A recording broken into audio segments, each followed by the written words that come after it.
The crystalline towers of Draconis Prime stretched toward twin suns, their surfaces reflecting the morning light like captured starfire.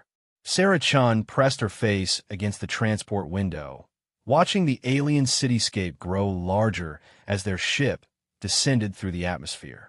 Her heart hammered against her ribs, a mixture of terror and desperate hope coursing through her veins. 3 months ago, she had been scrubbing floors in a New Angeles apartment complex, barely earning enough credits to keep her tiny studio.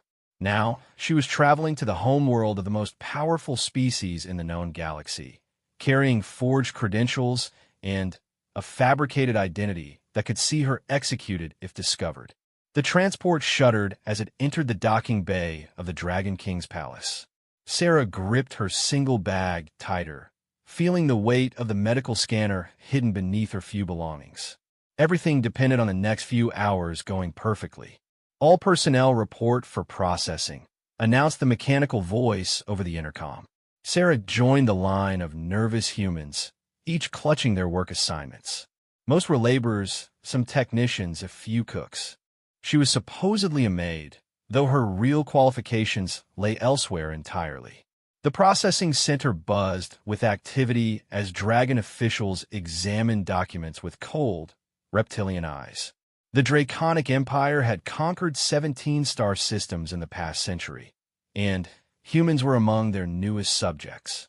While not exactly slaves, they occupied the lowest rung of imperial society, useful only for menial tasks that even the lowest caste dragons consider beneath them. Sarah's turn came. The processing officer, a bronze-scale dragon with amber eyes, scanned her documents with mechanical precision. His forked tongue flicked out briefly, tasting her emotional state. Sarah Chun, Domestic Services, he read in accented standard. You will be assigned to the residential wing. Report to Supervisor Krex immediately. Sarah bowed low, as she had been taught. Thank you, Honored One. The dragon's eyes narrowed slightly. You speak our language? A little, Honored One. I studied to serve better. This seemed to satisfy him. Sarah collected her documents and followed the directions to the residential wing, her heart still racing. The first hurdle was cleared. The palace interior was breathtaking and intimidating in equal measure. Vaulted ceilings soared overhead, decorated with murals depicting the glory of the Draconic Empire. Gold and precious gems were worked into every surface, creating an atmosphere of overwhelming wealth and power. Sarah felt very small walking through these halls. Supervisor Krex turned out to be a smaller dragon, his scales a dull green that marked him as working class. He examined Sarah with the practiced eye of someone who had managed human servants for years. You look frail, he declared without preamble. The work here is demanding. The royal family expects perfection at all times. I understand, Honored Supervisor. Do you? The Dragon King Valdris rules 3 systems.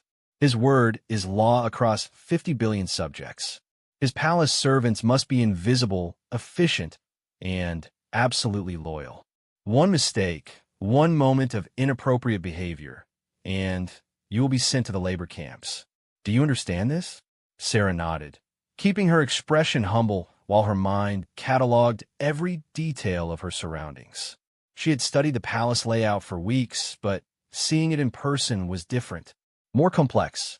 You will clean the residential wings, Krex continued. You are forbidden from the throne room, the council chambers, and the private royal quarters without explicit permission. You will not speak to members of the royal family unless directly addressed. You will not ask questions about anything you see or hear. Is this clear? Yes, Honored Supervisor. Krex handed her a small device. This is your work schedule and identification. Follow it exactly. Your quarters are in the servant level, Section 7. Report here at dawn tomorrow for your first assignment. Sarah's quarters turned out to be a small, but clean room with basic furnishings. She had expected worse. As soon as the door sealed behind her, she activated the signal dampener she had smuggled in and carefully unpacked her real equipment. The medical scanner was a work of art, no larger than her palm, but capable of detailed biological analysis. It had cost her everything she owned and several favors she was still paying off. But it was her only hope of completing her mission. Dr. Elena Vasquez had been Sarah's mentor at the medical academy before financial troubles forced Sarah to drop out. When Elena's research into genetic paralysis had been suppressed by human authorities, she had become obsessed with proving her theories. The Dragon King's son, Prince Zarin, suffered from a rare genetic condition that had left him paralyzed from birth. Elena believed her treatment could help, but getting close enough to analyze the prince's condition was impossible through normal channels. That's where Sarah came in. You have medical training, Elena had argued. You understand the science. If you can get close enough to scan the prince, I can analyze the data and develop a treatment. Think about what this could mean for human-dragon relations. Sarah had been skeptical until Elena showed her the classified reports. Prince Zarin was the Dragon King's only heir. His condition was a closely guarded secret, but rumors spoke of the king's desperation to find a cure. If humans could provide what dragon medicine could not, it might change everything. Now, lying on her narrow bunk in the Dragon Palace, Sarah wondered if she had made a terrible mistake. The plan seemed impossibly naive now that she was here. How could she, a failed medical student turned servant, hope to help the heir to an empire?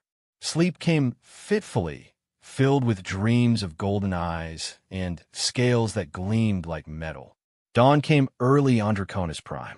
Sarah reported to Supervisor Krex as ordered, joining a group of other human servants for the daily briefing. Most had been working in the palace for months or years, and they shared the particular wariness of people living under constant scrutiny. Today you will be working in the residential East Wing, Krex announced. The royal family is in residence, which means absolute silence and perfect behavior. Chun, you will assist Martinez with the upper floors. Martinez turned out to be a middle-aged woman with graying hair and tired eyes. She had been working in the palace for 3 years and moved with the practiced efficiency of someone who had learned to be invisible. Stay quiet, work fast, and never look directly at any dragon above bronze caste, she whispered as they gathered their cleaning supplies. And whatever you do, stay away from the prince's quarters. That whole section is off limits to new staff. Sarah's heart skipped. The prince lives here. Martinez shot her a sharp look. Don't ask questions like that. Yes, Prince Zarin lives in the tower suite. He's unwell. The king is very protective. They worked in companionable silence for most of the morning, cleaning guest quarters and common areas. Sarah memorized every corridor, every guard post, every camera position. The palace security was formidable, but not perfect. There were blind spots, shift changes, routine patterns that could be exploited. Around midday, they were cleaning a corridor when Sarah heard it, the distinctive hum of a repulsion chair. She had heard that sound before, during her medical training. It was a mobility device used for paralyzed patients. Martinez immediately pressed herself against the wall, head bowed. Sarah copied her just as a figure rounded the corner. Prince Zarin was younger than Sarah had expected, perhaps 20 in human years. His scales were a deep blue-black that seemed to absorb light, marking him as royal caste. He was seated in an elaborate hovering chair that moved with perfect silence, responding to minute muscle contractions in his shoulders and neck. But it was his eyes that caught Sarah's attention. They were the color of molten gold, burning with intelligence and frustration in equal measure. This was not the mindless invalid she had imagined, but a sharp-minded young dragon trapped in a body that would not obey him. "You're new," he said suddenly, his voice carrying the authority of generations of rulers despite his youth. Sarah's throat went dry. Martinez remained perfectly still, offering no help. "Yes, Your Highness," Sarah managed, keeping her eyes fixed on the floor. "Look at me when I speak to you." Sarah reluctantly raised her eyes to meet his golden gaze. Up close, she could see the slight tremor in his hands, the careful way he held his head to maintain balance. Her medical training automatically began cataloging symptoms. "What's your name?" "Sarah Chun, Your Highness." "You're afraid of me." It wasn't a question. Sarah struggled to find the right response. You are the prince, your highness. It is natural to be nervous. Something flickered across Zaren's features. Surprise, perhaps, or amusement. Most humans are terrified of me. You're just nervous. I'm sorry if I've given offense, your highness. You haven't. Zaren studied her for a long moment. Where did you learn to speak Draconic so well? Sarah's mind raced. Her cover story was that she had studied basic phrases, but her pronunciation was too good for that lie to hold up under scrutiny. I had a good teacher, your highness. A dragon who worked in my city took pity on a human student. It was partially true.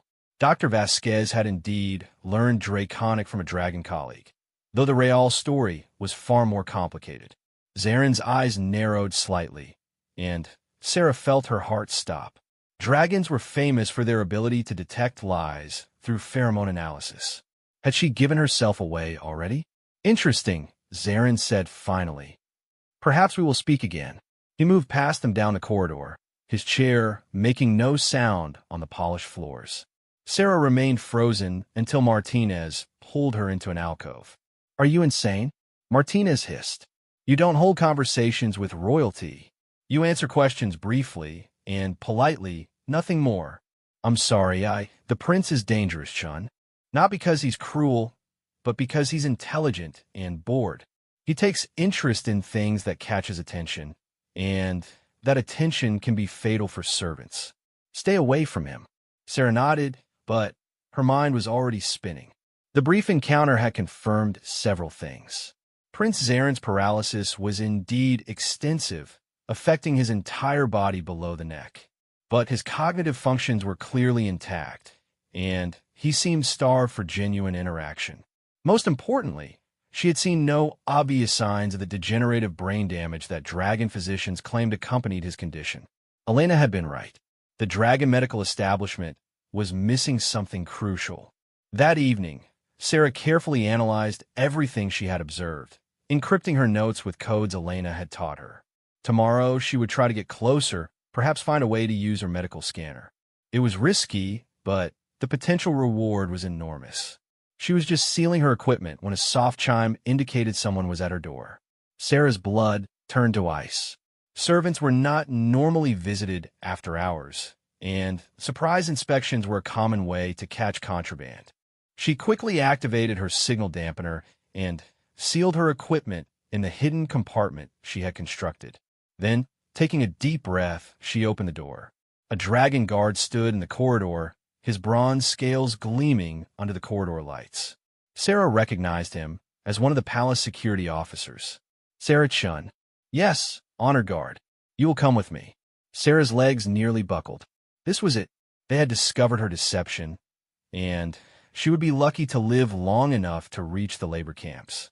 She followed the guard through corridors she had never seen before, deeper into the palace. To her surprise, they stopped at an ornate doorway marked with the royal seal. The guard gestured for her to enter. Inside was a small but elegantly appointed sitting room. Prince Zaren waited near the window, his chair positioned to look out at the palace gardens. In the evening light, his scales seemed to shimmer with their own inner fire. Thank you, Corax. Leave us. The guard bowed and withdrew, sealing the door behind him. Sarah found herself alone with the heir to the Draconic Empire, her heart hammering against her ribs. Sit down, Zaren said without turning around. You look ready to collapse. Sarah perched on the edge of a chair, ready to bolt if necessary. Your Highness, if I have done something wrong, you've done nothing wrong. I asked you here because I want to talk to someone who doesn't treat me like a piece of broken furniture. The bitterness in his voice was unmistakable.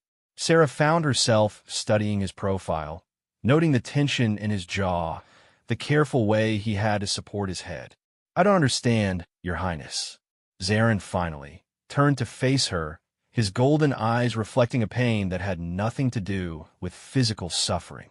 Do you know what it's like to be the heir to an empire and be completely powerless? To know that everyone who speaks to you is either terrified or pitying. Sarah remained silent, sensing that he needed to talk more than he needed answers. The physicians tell my father that my condition is degenerative, that eventually I will lose my mental faculties as well as my physical ones. They recommend placing me in a care facility and naming a new heir. The admission hung in the air like a challenge. Sarah realized she was being tested, though she wasn't sure for what. "Your Highness," she said carefully, "I am only a servant. I don't understand medical things." "Don't you?" Zarin moved his chair closer, studying her face with uncomfortable intensity. "You looked at me today with the eyes of someone who has seen paralysis before. Not fear, not pity, but clinical assessment." Sarah's mouth went dry. He was far more perceptive than she had anticipated. "Tell me, Sarah Chun," Zarin continued, "what did your assessment conclude?" Sarah felt trapped between honesty and self-preservation, knowing that either choice could prove fatal. Prince Zarin waited with the patience of someone accustomed to getting answers, his golden eyes never leaving her face. "Your Highness," she said finally, "I think your physicians may be wrong about the degenerative aspect." The words hung in the air like a confession. Sarah immediately regretted her honesty, but something in Zarin's expression made retreat impossible. "Explain." Sarah took a shaky breath. "In humans, paralysis caused by spinal damage doesn't typically affect cognitive function unless there's also brain trauma. You show no signs of cognitive decline that I can observe. And you can observe this because..." The moment of truth had arrived. Sarah could continue lying and hope to maintain her cover, or she could take the most dangerous gamble of her life. "Because I have medical training, Your Highness. Not much, but enough to recognize certain symptoms." Zarin leaned back in his chair, a smile playing at the corners of his mouth. "Now we're getting somewhere. What kind of medical training?" 3 years at New Angeles Medical Academy before I had to leave for financial reasons. "Interesting. And what brought a failed medical student to my father's palace disguised as a maid?" Sarah's heart stopped. He knew. Somehow, he had seen through her deception completely. "Your Highness, peace," Zarin said, raising one hand slightly. "I'm not going to expose you. I'm curious. You came here with a purpose beyond scrubbing floors. What is it?" Sarah stared at him, trying to understand his game. Dragons were famous for their strategic thinking, but this felt like something more than political maneuvering. "You're desperate," she said suddenly, the realization hitting her like a physical blow. "You know your physicians are wrong, but you can't prove it. You're running out of time before your father makes a decision about succession." Zarin's smile widened, showing teeth like polished ivory. "Very good. Yes, I am desperate. My father loves me, but he is also a king. If he believes I will become a drooling invalid, he will choose the empire over his son. My cousin Thyrak is already positioning himself as the alternative heir. Why are you telling me this? Because you look to me like a patient, not a prince. Because you have medical knowledge that might be useful. And because humans sometimes see things that dragons miss." Sarah felt like she was standing at the edge of a cliff. Everything she had planned depended on secrecy and careful maneuvering. This conversation was spinning wildly beyond her control. "Your Highness, even if I could help somehow, I'm just a student. Your physicians have decades of experience. My physicians are idiots," Zarin said bluntly. "They've been treating me with the same methods for 15 years with no improvement. They're so convinced of their diagnosis that they refuse to consider alternatives." Sarah found herself leaning forward despite her caution. What exactly is their diagnosis? Hereditary neural decay syndrome, a genetic condition that supposedly affects 1 in a million royal dragons. It starts with paralysis and progresses to complete mental deterioration within 20 years. Sarah's mind raced. She had studied genetic paralysis extensively under Dr. Vasquez, and nothing about Zarin's presentation matched that description. His cognitive function was clearly intact, his speech patterns showed no degradation, and his emotional responses were appropriate and nuanced. "Has anyone ever done genetic sequencing on your condition?" "Of course. They found the markers for the syndrome. But correlation isn't causation," Sarah murmured, more to herself than to him. "What?" "I'm sorry, Your Highness. I was thinking out loud. In human medicine, We've learned that genetic markers don't always tell the whole story. Sometimes the same symptoms can have completely different causes. Zarin was quiet for a long moment, studying her with new intensity. You think my condition might not be genetic at all? I think it's possible. Have you ever had detailed imaging done of your spine and brainstem? Years ago, when I was young, the physician said it showed the expected damage patterns. Sarah bit her lip, thinking, if Zarin's paralysis wasn't caused by hereditary neural decay, then the entire foundation of his medical care was wrong. And if she was right about the cause, Your Highness, this is going to sound strange, but have you ever been exposed to any unusual chemicals or toxins? Something that might have happened when you were very young? Zarin's expression changed dramatically. The casual confidence disappeared, replaced by sharp attention. Why do you ask that? Because in humans, certain types of paralysis can be caused by exposure to specific neurotoxins during neural development. The symptoms can mimic genetic conditions, but the underlying cause is completely different. And if that were the case, Sarah's heart began to race. Then it might be treatable. The silence that followed felt electric. Sarah watched emotions play across Zarin's features. Hope, fear, desperate longing, and something that might have been relief. There was an incident, he said finally. When I was 3 years old, an assassination attempt. Someone poisoned my food with a compound designed to kill adult dragons. It nearly succeeded, but the palace physicians managed to save my life. Did anyone consider that the poison might have caused permanent damage rather than just temporary illness? The physicians said that surviving the poison proved my constitution was strong. They claimed the paralysis developed later as a separate condition. Sarah felt pieces of a puzzle clicking into place. Your Highness, I think you've been misdiagnosed for your entire life. Zarin stared at her for a long moment, his breathing shallow. Can you prove it? This was the moment Sarah had been preparing for, though not in this way. She had expected to somehow secretly scan the prints and analyze the data later. Instead, she was being invited to directly examine the heir to the Draconic Empire. I have equipment that might help, but it would require close examination. If I'm wrong, if you're wrong, we're no worse off than before, Zarin said. If you're right, you might save my life and possibly prevent a civil war. Civil war? My cousin Thyrak has very different ideas about how the Empire should be run. If he inherits, the peace treaties with human colonies will likely be dissolved. He believes in dragon supremacy through force rather than diplomacy. The implications hit Sarah like a physical blow. She had come here hoping to help one individual and improve human-dragon relations. She hadn't realized that failure might lead to the conquest and enslavement of human worlds. What kind of equipment do you have? Zarin asked. Sarah took a deep breath. A medical scanner capable of detailed neural imaging. It's small but sophisticated. Where is it? Hidden in my quarters. Get it. Sarah blinked. Your Highness, go get your scanner. Bring it back here. Tonight, we're going to find out if you're right. But the guards, the security, I'm still a prince of the realm, even if I can't walk. The guards follow my orders within reason. Besides, everyone expects me to have strange habits. The eccentric invalid prince and his odd interests. The bitterness in his voice was sharp enough to cut. Sarah realized that beneath his royal authority, Zarin was still essentially a 20-year-old who had never been able to live a normal life. Your Highness, if I'm caught with advanced medical equipment, they'll know I'm not really a servant. Then, we'll have to make sure you're not caught. Zarin's chair moved silently to an intercom panel on the wall. Korax, please report to my chambers. The guard who had escorted Sarah earlier appeared within minutes.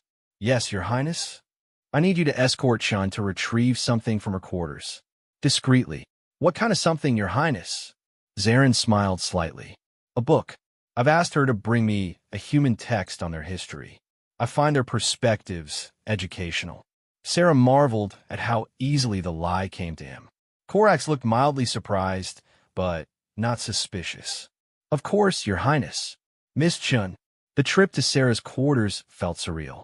She was being escorted by palace security to retrieve illegal equipment, with the direct permission of the prince himself. As she gathered her scanner and related tools, she wondered if this was the smartest or stupidest thing she had ever done. "What's taking so long?" Korax called from the doorway. "The book is buried in my belongings," Sarah replied, carefully sealing her equipment in a cloth bag. "I'm not very organized." They returned to find Zarin waiting by the window again, but this time there was tension in every line of his body. Sarah realized he was as nervous as she was. "Thank you, Korax. Please ensure we're not disturbed for the rest of the evening." The guard bowed and left, sealing the door behind him.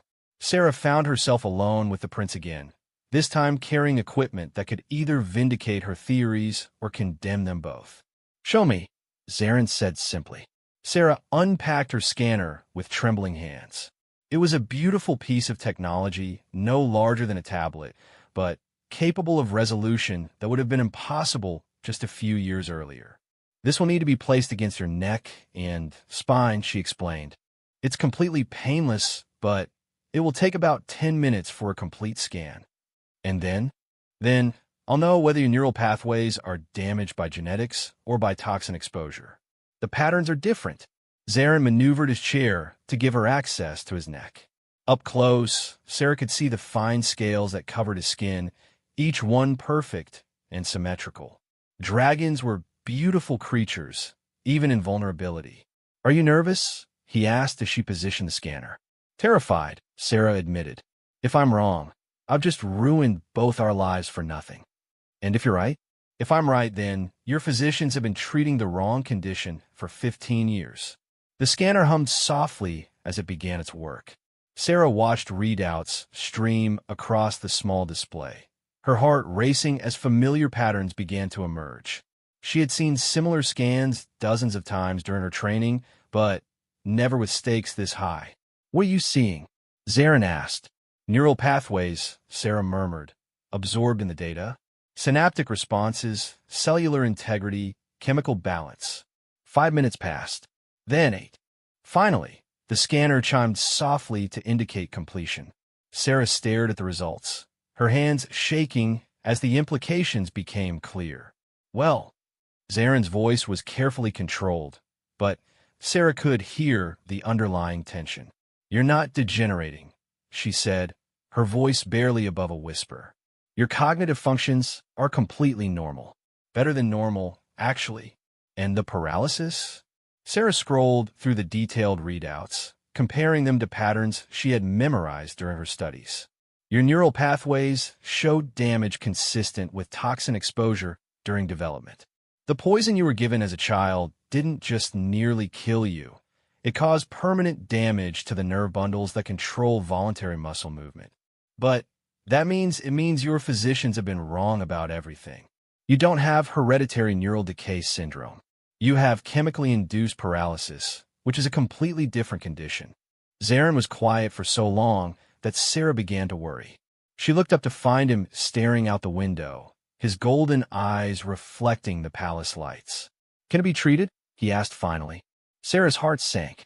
"Not with current technology. The damage is too extensive and too old."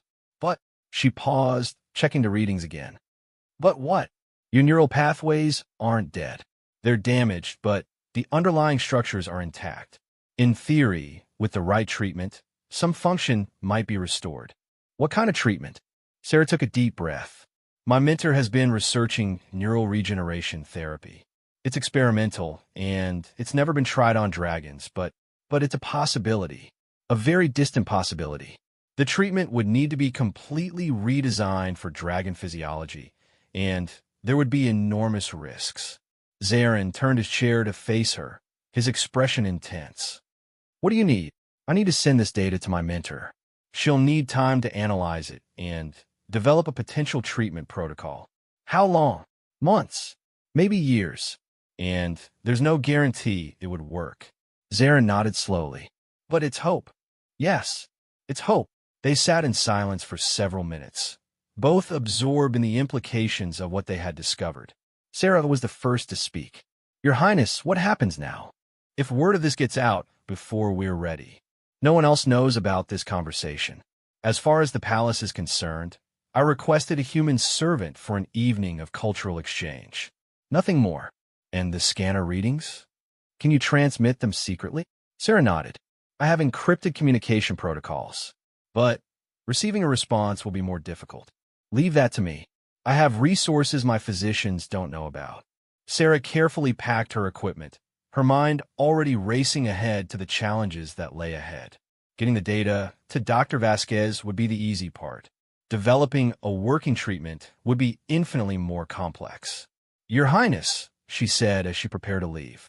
Why are you trusting me with this? You barely know me. Zarin smiled, and for the first time, it reached his eyes. Because you're the first person in years to look at me and see a patient instead of a problem. That's worth taking a risk for. What if someone discovers what we're doing? Then, I'll claim you seduce state secrets from me with your exotic human charms, Zarin said dryly. My reputation as an eccentric invalid will provide some protection. Sarah couldn't help but smile at that. And if the treatment works, then you'll have saved not just my life, but probably prevented a war that would have consumed millions of lives across multiple star systems. The weight of responsibility settled on Sarah's shoulders like a lead blanket. She had come here hoping to prove a medical theory and improve diplomatic relations.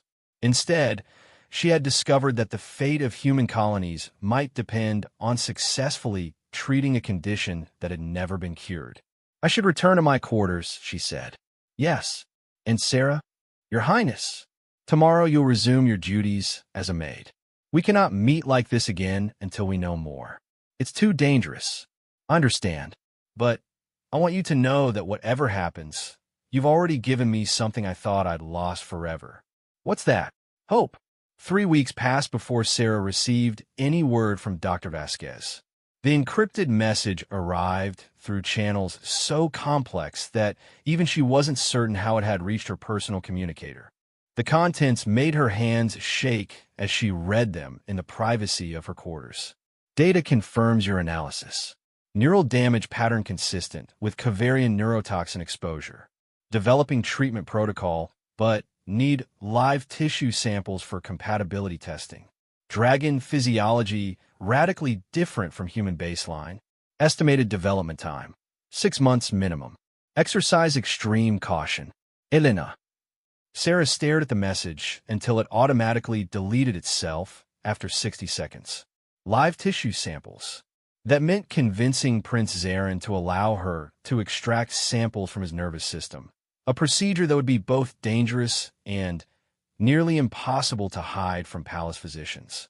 During those 3 weeks, Sarah had resumed her duties as a maid with mechanical precision, all while carefully observing the palace routines. She had learned that Prince Zarin rarely left his quarters except for formal occasions, that his personal physician visited twice weekly, and that rumors of his declining condition were spreading throughout the court. More troubling, she had overheard conversations between guards suggesting that Prince Thyrak was gaining influence with the Dragon King. The alternative heir was apparently arguing that decisive action was needed to secure the succession before Zarin's condition deteriorated further. Sarah was polishing fixtures in a corridor near the prince's quarters when she heard familiar voices through an open doorway. She recognized Dragon King Valdris immediately. His deep, resonant voice carried the authority of absolute power. The physicians are unanimous, my son. The progression is accelerating. Father, I feel no different than I have for years. Zarin's voice held carefully controlled frustration. Your cognitive functions may seem stable to you, but the scans show cellular degradation in critical areas. Dr. Keth recommends immediate transition to full medical care. Sarah's blood turned cold. She knew Dr. Keth by reputation, the kingdom's chief physician and a firm believer in traditional dragon medicine. If he was recommending institutionalization, it meant he considered Zarin's case hopeless. Give me more time, Zarin pleaded. A few months to settle my affairs. Time we may not have. Thyrak raises legitimate concerns about the succession. If something happens to me unexpectedly, Thyrak wants war with the human colonies. His idea of securing the succession involves eliminating potential threats to dragon supremacy. Perhaps that would be wise. The king's voice carried a weariness that spoke of difficult decisions made under pressure. The peace treaties have made us soft. Some argue that dragons have forgotten their true nature. Sarah heard the soft hum of Zaren's chair moving closer to his father. You raised me to believe that strength comes from unity, not domination. The human colonies provide resources and knowledge that make the empire stronger. You were raised to rule, my son, but a ruler must be capable of action when necessary. Your condition. The conversation continued, but Sarah couldn't bear to listen anymore. She moved away from the door, her mind racing. Time was running out faster than anyone had anticipated. If Dr. Vasquez needed 6 months to develop a treatment, and the king was considering immediate action, they would need a miracle. That evening, Sarah found a way to signal Prince Zaren that she needed to communicate. The method was simple but effective. She left a specific pattern of cleaning supplies in a corridor he frequented, arranged to look accidental but meaningful to anyone who knew the code. The response came the next morning. Guard Korax appeared at her workstation with instructions to report to the prince's quarters for cultural consultation. The excuse was wearing thin, but it still provided cover.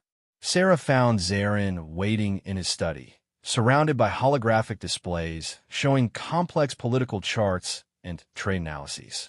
Even trapped in his chair, he was clearly still functioning as a strategic advisor to his father. You heard the conversation yesterday, he said without preamble. Sarah nodded. I'm sorry, Your Highness. I didn't mean to eavesdrop.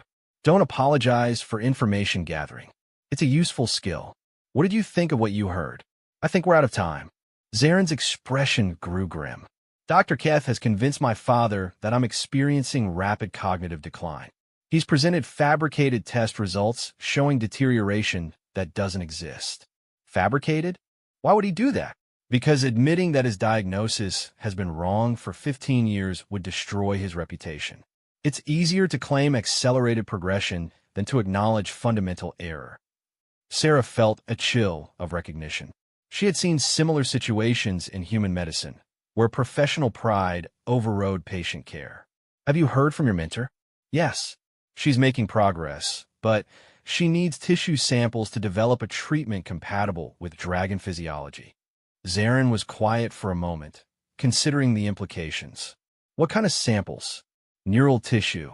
Specifically, samples from the damaged nerve clusters in your spine. It would require a surgical procedure. How risky? Sarah chose her words carefully. The extraction itself would be relatively minor, but performing surgery on the heir to the Empire without official medical authorization would be considered treason, Zaren finished. I understand. There might be another way, Sarah said suddenly, an idea forming in her mind. What if we could convince Dr. Keth to authorize the procedure for his own purposes? Explain. He believes you're experiencing rapid neural degradation, right?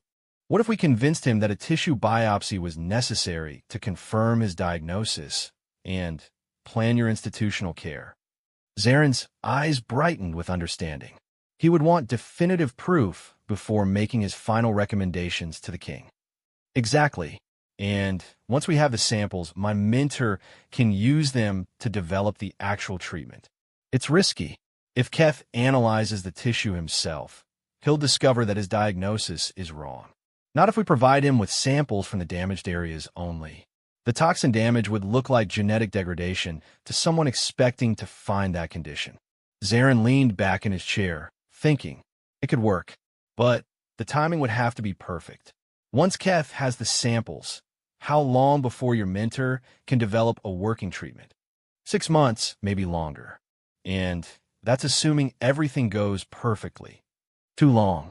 By then, I'll either be in a care facility or Thyrak will have been named heir.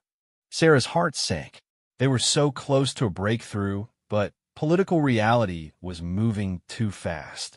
Unless, Zaren said slowly, we can find a way to demonstrate partial improvement quickly enough to delay the succession decision. I don't understand. Your mentor mentioned that the damaged neural pathways aren't dead, correct? They're just blocked by scar tissue from the toxin exposure. That's right. What if there was a way to temporarily bypass some of the damage? Not a cure, but enough improvement to prove that treatment is possible. Sarah's mind raced through the possibilities. Neural stimulation therapy.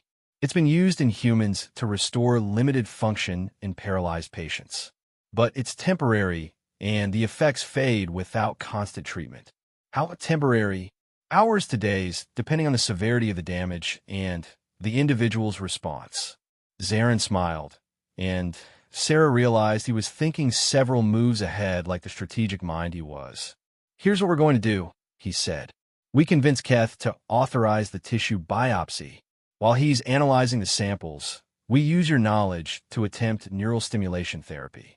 If we can restore even minor movement for a few hours, it will be enough to prove my condition isn't hopeless. And then I have ammunition to use against Thyrak and Dr. Keth. Proof that alternative treatments exist and that the Empire's chief physician has been wrong about my prognosis. Sarah felt excitement building despite the enormous risks involved. The stimulation therapy would require equipment I don't have access to. What kind of equipment? Neural interface probes, precision electrical generators, monitoring systems. Basically a complete surgical suite. Zarin was quiet for several minutes, clearly working through the logistics. There's a private medical facility in the palace. It was built for my mother's use before she died. It's been sealed for years, but the equipment should still be functional. Can you access it? I'm still a prince. I can authorize the reopening of any palace facility for my personal use. The question is whether you can operate the equipment without proper medical support. Sarah swallowed hard. I'll have to learn. What choice do we have? None that don't end with my imprisonment and your execution. The blunt assessment hung in the air between them. Sarah realized that somewhere along the line, she had stopped thinking of this as a medical challenge and started thinking of it as a war. A war for one dragon's life and the future of human-dragon relations. When do we start? She asked. Tomorrow. I'll arrange for Dr. Keth to visit and suggest that he recommend a tissue biopsy to confirm his diagnosis. You'll need to be present to provide technical assistance. How do we explain my medical knowledge? You studied human healing techniques as a hobby. It's eccentric enough to be believable coming from me. Sarah nodded, though her stomach was churning with anxiety. And after the biopsy? We'll have perhaps a week before Keth completes his analysis. During that time, we need to access the sealed medical facility, set up the neural stimulation equipment, and attempt the procedure. All while maintaining our cover identities. Zarin confirmed. Sarah spent the rest of the evening reviewing everything she knew about neural stimulation therapy. The procedure was theoretically straightforward, but required precision that would challenge even experienced physicians. She would be attempting it on an alien physiology she barely understood, using equipment she had never operated, with no backup support. The next morning arrived with typical efficiency. Dr. Keth appeared at Prince Zarin's quarters precisely on schedule, accompanied by 2 assistant physicians and a portable scanning array. Keth was an imposing dragon, his silver scales marking him as both ancient and highly intelligent. His bedside manner was professionally distant, the demeanor of someone who viewed patients as medical puzzles rather than individuals. Your Highness, he began without preamble, I've reviewed your latest scans with concern. The neural degradation is progressing more rapidly than anticipated. How can you be certain? Zarin asked. The symptoms feel no different to me. Subjective assessment is unreliable in cases of cognitive decline. However, to provide your father with the most accurate prognosis, I recommend we perform a tissue biopsy. Sarah, standing quietly near the wall in her role as servant, felt her heart rate spike. The moment of truth had arrived. A biopsy? Zarin managed to sound appropriately concerned. Is that necessary? I'm afraid so. We need to examine the actual cellular damage to determine how quickly your condition is deteriorating. What would such a procedure involve? Dr. Keth gestured to one of his assistants, who activated a holographic display showing dragon neural anatomy. We would extract small tissue samples from 3 locations along your spine. The procedure is minimally invasive but would provide definitive answers. And if the results confirm your diagnosis, then we'll need to accelerate your transfer to specialized care. The facility is prepared to accommodate your needs indefinitely. Sarah watched Zaren's face carefully. She could see the effort it took for him to maintain composure while essentially agreeing to his own imprisonment. "Understand," Zaren said finally. "When would you perform this procedure?" "Tomorrow morning. The earlier we have results, the better we can plan for your care." "Very well. But I have one request." Dr. Keth raised a questioning eyelash. "I'd like my servant Chun to assist. She's been studying human medical techniques as a hobby, and I find her insights interesting." Keth looked at Sarah with obvious surprise. "Your Highness, a biopsy is a serious medical procedure. I hardly think, humor me, doctor. Consider it a final indulgence of an eccentric invalid." The phrasing was perfect, Sarah realized. Keth could hardly refuse what sounded like a last request from a dying prince. "As you wish, Your Highness. Though I must insist that she observe only." "Of course." After the physicians left, Sarah and Zaren sat in silence for several minutes. The weight of what they had just committed to hung over them like a storm cloud. "Are you ready for this?" Zaren asked finally. Sarah thought about Dr. Vasquez, about the human colonies that might face conquest if Thyrak became heir, about the young dragon who had shown her more trust than anyone had a right to expect. "I'm ready," she said, and meant it. Tomorrow, they would take the first irreversible step toward either salvation or disaster. There would be no turning back. The tissue biopsy proceeded exactly as planned, which somehow made Sarah more nervous rather than less. Dr. Keth performed the extraction with mechanical precision while she observed from the corner of the medical chamber, taking mental notes on dragon physiology and surgical techniques. "Fascinating," Keth murmured as he examined the extracted samples under magnification. "The cellular deterioration is quite advanced, but the pattern is somewhat unusual." Sarah's heart skipped. Even damaged by toxin exposure, Zaren's neural tissue wouldn't show exactly the same characteristics as genetic decay. If Keth looked too closely, "Unusual how?" Zaren asked, his voice carefully neutral despite being under local anesthetic. "Nothing significant, Your Highness. Simply variations within the expected range for your condition. Crisis averted for now." Keth sealed the samples in preservation containers and began packing his equipment. "How long until you have results?" Zaren asked. 3 to 4 days for a preliminary analysis, perhaps a week for the complete report. I'll present my findings to your father as soon as they're ready." After the medical team left, Sarah helped Zaren back to his private chambers. The biopsy sites would heal quickly thanks to dragon physiology, but the real work was just beginning. "Phase 1 complete," Zaren said once they were alone. "Now comes the difficult part. When do we access the medical facility?" "Tonight. I've already authorized the unsealing, claiming I want to create a memorial space for my mother. Guards will be stationed outside, but they won't enter without permission." Sarah spent the afternoon reviewing everything she could access about neural stimulation therapy through the palace's medical databases. Dragon physiology was remarkably well documented, but the differences from human anatomy were substantial enough to make her nervous.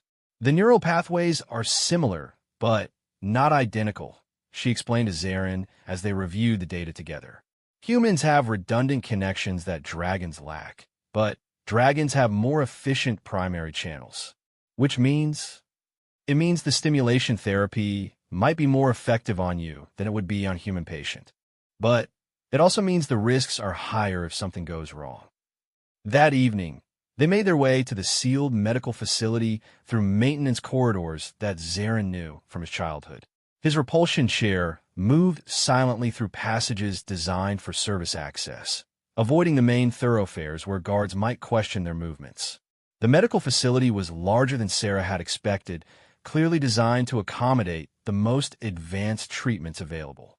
Equipment that must have cost more than most planetary budgets sat under preservation fields, waiting to be reactivated.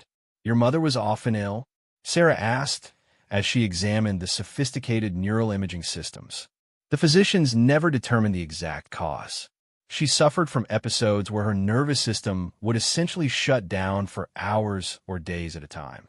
The attacks grew more frequent until finally... Zarin didn't finish the sentence, but Sarah understood. She also understood why he might be particularly motivated to challenge medical diagnoses that seemed hopeless. "This equipment is incredible," she said, running her hands over control surfaces that responded to her touch with professional precision. "With this, we might actually have chance." Activating the neural stimulation apparatus took 2 hours of careful preparation. Sarah had to adapt the settings for dragon physiology, while Zarin provided detailed feedback about sensations she couldn't directly observe. By midnight, they were ready for the first test. "Are you certain about this?" Sarah asked as she positioned the interface probes against Zarin's neck. "Once we start, there's no predicting exactly what will happen." "I've been trapped in this chair for 15 years, Zarin replied. "Any change is worth the risk." Sarah initiated the stimulation sequence with trembling fingers. The equipment hummed softly as precisely calibrated electrical fields began encouraging dormant neural pathways to resume function. For the first few minutes, nothing seemed to happen. Then, Zarin's eyes widened. "I can feel something," he whispered. "In my shoulder. It's like someone is waking up muscles that have been asleep. Don't try to move yet. Let the stimulation build gradually." The readings on Sarah's monitors showed increasing neural activity as damaged pathways began responding to the artificial stimulus. It was working, but slowly, and she had no idea how long the effects might last. 15 minutes passed, then 30. Finally, an hour after they had begun, something extraordinary happened. Zarin's right hand twitched. Both of them stared at the slight movement in complete silence, hardly daring to believe what they had witnessed. Then, with obvious concentration, Zarin managed to lift his hand several inches from the chair's armrest. "It's working," Sarah breathed. "It's actually working. How long will it last?" "I don't know." In human trials, the effects range from 2 hours to 2 days, depending on the individual. Zarin flexed his fingers experimentally, his face showing wonder at sensations he hadn't experienced in over a decade. "We need to document this. Video recordings, medical scans, everything." Sarah was already activating the facility's recording systems. If they were going to challenge Dr. Keth's diagnosis, they would need irrefutable proof that improvement was possible. Over the next hour, the neural stimulation therapy continued to produce results. Zarin regained limited movement in both hands and partial sensation in his arms. It wasn't full recovery, but it was undeniable proof that his condition was treatable. "This is going to change everything," Sarah said as she monitored his progress. "When Dr. Keth sees these recordings, Keth won't see them," Zarin interrupted. "Not yet. I don't understand. Think strategically. If I present this evidence too soon, Keth will claim it's a temporary fluke or that I'm faking the improvement. We need to time the revelation for maximum impact." Sarah considered this. "The succession decision?" "Exactly. My father is scheduled to make his formal announcement about the succession in 3 days, after receiving Keth's final report. That's when we reveal that alternatives exist, but the effects might not last that long. Then, we'll repeat the treatment. This facility provides us with the perfect cover. I'm here to honor my mother's memory, and you're helping me with historical research." Sarah felt a mixture of admiration and concern for Zarin's strategic thinking. He was planning this like a military campaign, which perhaps it was. They spent the remainder of the night documenting the treatment's effects and practicing with the equipment to ensure Sarah could repeat the procedure if necessary. By dawn, Zarin's movement had largely returned to baseline, but the proof of improvement was safely recorded. The next 2 days passed with agonizing slowness. Sarah resumed her normal duties while secretly monitoring communications for any word about Dr. Keth's analysis. Zarin maintained his facade as the declining invalid while privately preparing for the political battle to come. On the afternoon before the succession announcement, Zarin received word that Dr. Keth had completed his analysis and would present his findings to King Valdris that evening. It was time for the second phase of their plan. "Are you ready?" Zarin asked as Sarah prepared the neural stimulation equipment for the second time. "The treatment should work again, but I can't guarantee the duration will be the same. It only needs to last through tomorrow's announcement." Sarah initiated the sequence, and once again, the dormant neural pathways began responding to stimulation. This time, the effect seemed even stronger.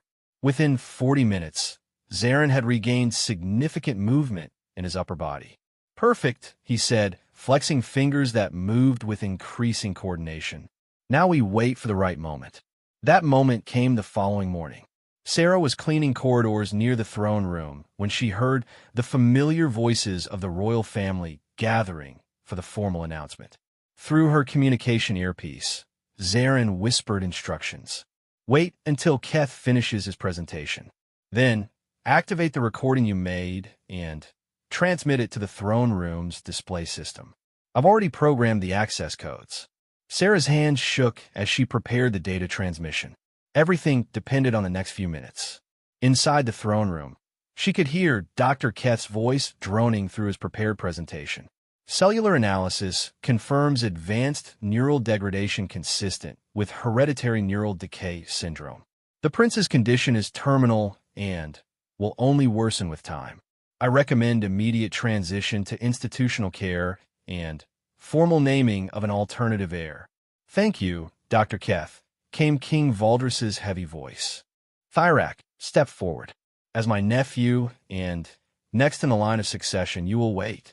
Zarin's voice cut through the formal proceedings like a blade.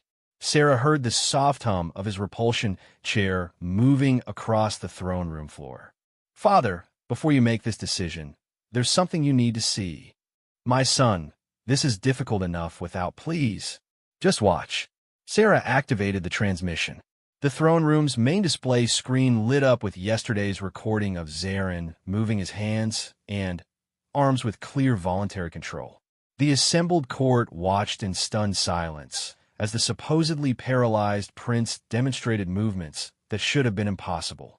"This recording was made yesterday," Zarin announced, "using experimental neural stimulation therapy developed by human medical researchers. As you can see, my condition is not hopeless." The silence that followed was deafening. Sarah could hear Dr. Keth sputtering protests about impossible results and fake recordings. Prince Thyrak's voice rose in accusation about desperation and fraud. Then King Valdris spoke. "Show me. I beg your pardon, father. If this treatment works, demonstrate it now." In front of the entire court, Sarah's blood turned to ice.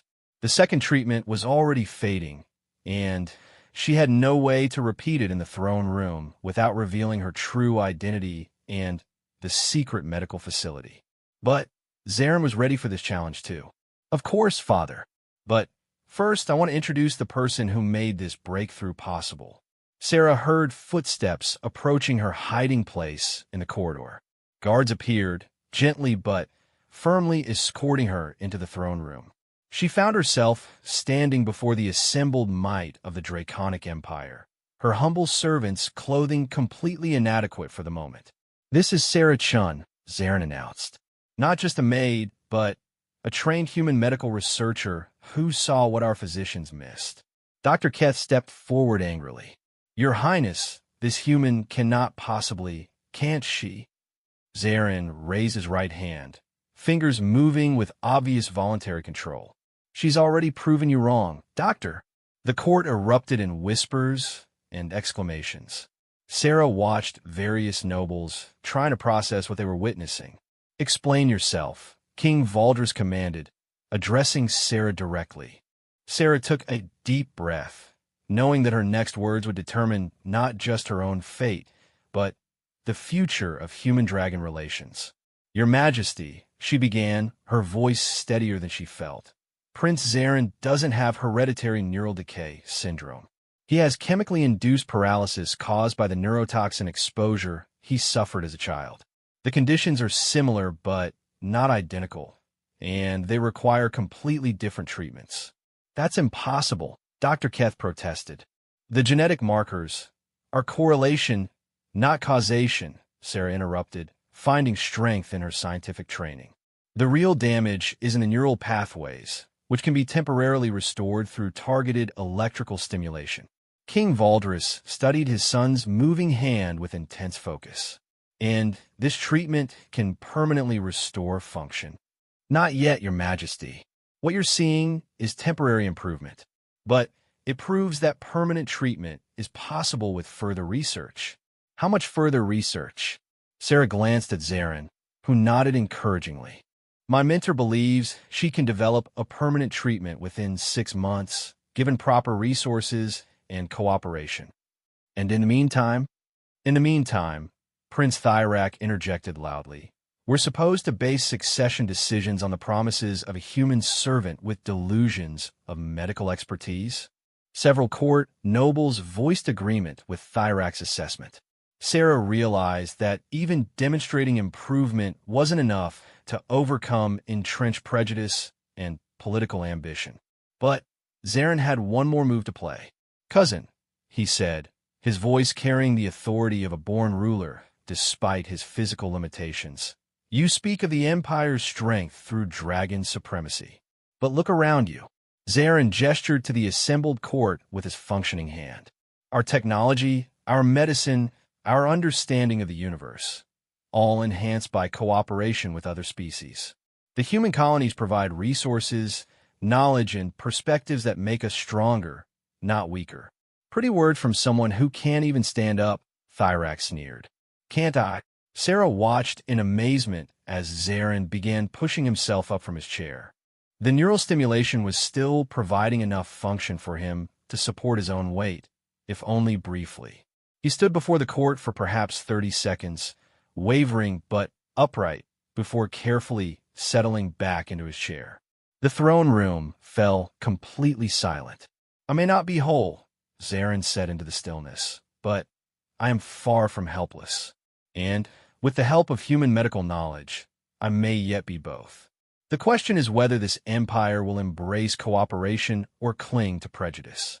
King Valdris stood from his throne, his massive frame dominating the space as he studied both his son and his nephew with calculating eyes. The succession decision is postponed, he announced finally. Zarin, you will have 6 months to pursue this treatment.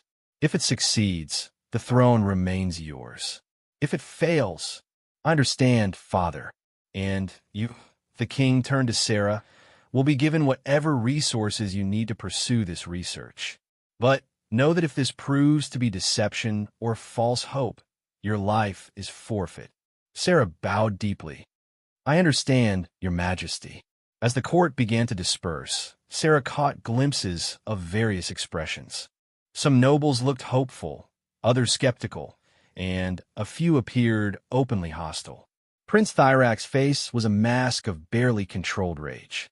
The political battle was far from over, but they had won the first engagement. Later, in the privacy of Zarin's chambers, they allowed themselves a moment of celebration. You realize what we've accomplished? Zarin asked, exercising his temporarily functional fingers. We've bought time, Sarah replied. 6 months to either prove our theories or face execution. More than that, we've demonstrated that humans and dragons can work together to solve problems that neither could handle alone. Win or lose, that precedent will influence policy for generations. Sarah considered this. She had come to the palace hoping to help one individual and ended up potentially reshaping interstellar relations. What happens now? Now we send your mentor everything she needs to develop the permanent treatment. And we prepare for the real challenge, which is, Zarin smiled, but there was steel in his expression. Surviving the next 6 months. Thyrak won't simply wait to see if the treatment works. He'll do everything in his power to ensure it fails. Political sabotage, or worse. The stakes are an empire, Sarah. People have started wars for less. Sarah felt a chill of realization. By demonstrating that Zarin could be cured, they had made him a threat to everyone who benefited from his disability. The next 6 months would test far more than medical science. But as she looked at Zaren's determined face and felt the weight of human hopes resting on her shoulders, Sarah knew she was ready for the challenge. They had already accomplished the impossible once. They would do it again. The future of two species depended on it. In the months that followed, Dr. Vasquez would work tirelessly to perfect the neural regeneration treatment, while Sarah became the first human to serve as a royal medical advisor. Prince Thyrak would indeed attempt sabotage, but his efforts would ultimately fail against the combined determination of human ingenuity and dragon perseverance. The treatment that eventually restored Prince Zaren's full mobility would become the foundation for a new era of cooperation between humans and dragons. The former Maid who carried hope across the stars would be remembered as the woman who changed the galaxy simply by refusing to accept that healing was impossible. Some barriers exist only in our minds, waiting for someone brave enough to prove they can be overcome.